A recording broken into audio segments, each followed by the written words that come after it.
თბილისის მერია ვაკის რაიონში ჩოლოყაშვილისა და წერეთლის ქუჩების სრული რეაბილიტაციის პროცესს აგრძელებს, რომელიც 22 მაისს დაიწყო. სამუშაოები მოიცავს სავალი ნაწილის, ტროტუარებისა და სანიაღვრე სისტემების სრულ განახლებას. პროექტის მიზანია გააუმჯობესოს გადაადგილების პირობები, როგორც მძღოლებისთვის, ისე ფეხით მოსიარულეთათვის.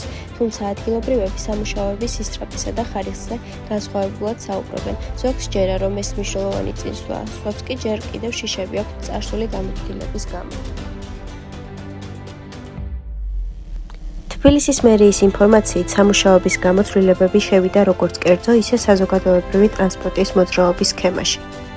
აღნიშნული შეზღუდვა კი მოსახლეობის დიდ ნაწილს დიდ დისკომფორტს უქმნის გადაადგილებაში. რეაბილიტაცია შეეხო ილიას სახელმწიფო უნივერსიტეტის მიმდებარე ტერიტორიასაც, სადაც ქუჩის ნაწილი ამჟამად გახსნილი და გადათხრილია. სტუდენტები, რომლებიც ყოველდღიურად გადაადგილდებიან, ხშირად მიუთითებენ და საუბრობენ გაჭიანურებულ მოძრაობასა და დაბინძურებულ გარემოზე. ისინი აღნიშნავენ, რომ ეს სიტუაცია პირდაპირ დისკომფორტია. უნივერსიტეტის მიმდებარე ტერიტორია მუდმივად სიბინძურეშია, გადაადგილებად შეზღუდულია. ხშირად უბრალოდ არც კი იციან, რა გზით უნდა მივიდნენ დროულად ლექციაზე.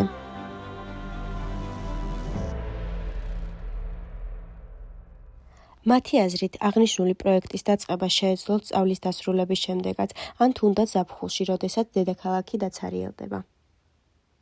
სტუდენტებისგან განსხვავებით სხვა მოსაზრება აქვთ ადგილობრივ მოსახლეობას. ისინი აღნიშნავენ, რომ რეაბილიტაციის დაწყება აუცილებელი იყო.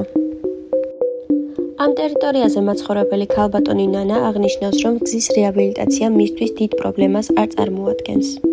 ის ყოველდღე 7 გაჩერებას ფეხით გადის სამსახურში მისასვლელად, მაგრამ მისი აზრით ამ პრობლემის ატანა ცოტა ხნით შესაძლებელია, რადგან მომავალში უზრუნველყოფილი იყვნენ კარგი ინფრასტრუქტურით და არ შეექმნათ ისეთი პრობლემები, რაც შეეხება კანალიზაციასა და სანიაღვრეებს.